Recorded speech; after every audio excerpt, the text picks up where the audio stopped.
Okay, one important thing when you're thinking of a terminal is not only navigating directories, but how do I create a new folder? How do I create a new directory? So for example, here on Windows, right? I can go to my file manager, go to users, my directories, and then I can go to my folder and I can create another folder here. For example, new folder, and then I'm going to call this I'm going to call it homework, and then inside homework I'm going to create a new folder, and I'm going to call it homework 1. Okay, so now I am in users after you occupy my folder homework, and then homework 1. If I double click there, that's my path. Okay, on Macintosh you can do the same thing. Now that's something we can do with the File Explorer. We have to be able to do this with the terminal. So let's look at,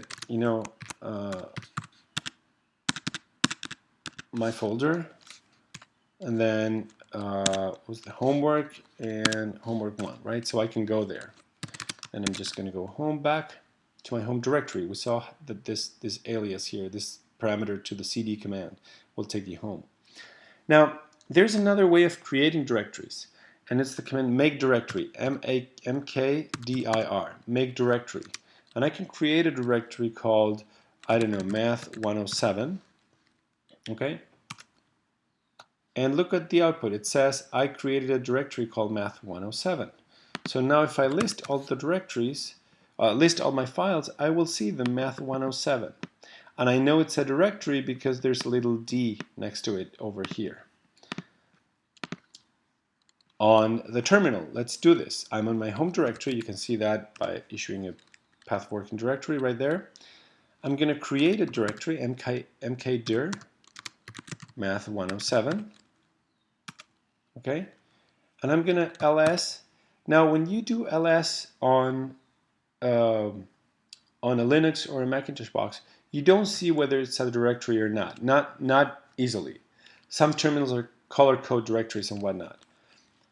Let me clear the screen. If I do ls and I pass the parameter -l, it will give me all the directories in a list format that's very similar to the one that PowerShell gives me. So I can see where's my math 107, and I can see the date it was created, the user that it belongs to, and I can see that a D here, which means that it's a directory. Okay, math 107 is a directory. These X's and RW, X, R-X, R-X, these are permissions for different users, but suffice to say that read is for R is for read, W is for write, and X is for execute. So RWX, this means that I have permissions to read, write, and execute. These here, we don't care too much, okay? We're not going to care.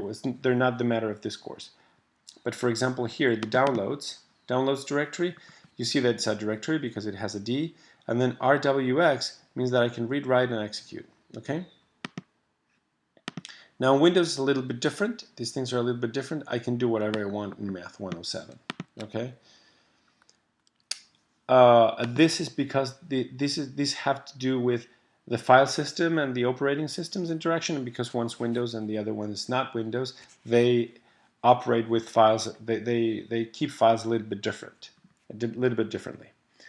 Anyways, so now I'm in my, let's go to my math 107,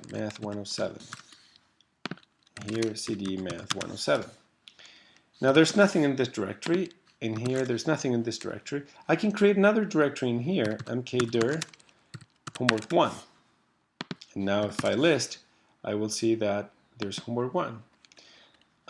And if I go to homework 1, I will see my path there, right? So I'm creating folders.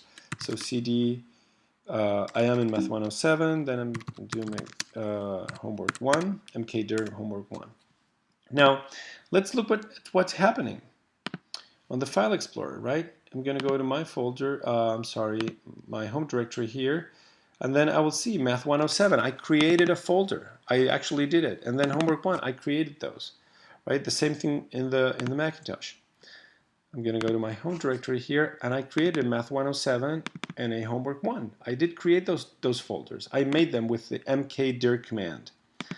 Another thing from the mkdir command, I'm going to go to my home directory on here and here.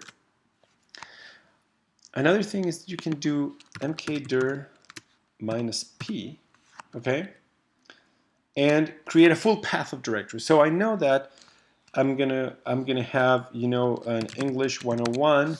I'm going to have a homework 1, right? I know that I'm gonna have this path, so I can just create it right off the bat, okay?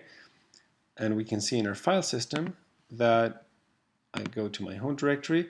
I created an English 101 and inside there's a homework 1, right? The same way here, I can do mkdir -p. The -p is the first parameter. And then the whole path that I want to create, English 101, homework 1. I've created that. So if you look at the Macintosh file system, there's English 101 and there's homework 1. Okay? So I've created this. Now let's look again. mkdir is the command, and these are two parameters, -p and this, and the path. If I create mkdir -p English 101 and then homework 2, English 101 was already created, so it's not going to recreate it. It's just going to append homework 2 to that path. Okay? So we can see that here. Now it added a homework 2 at the same level as after Jacobi, English 101, homework 2, right? So I can create directories however I want, and then I can navigate them using CD, and I can list their contents using ls, and I can know where I am using pwd.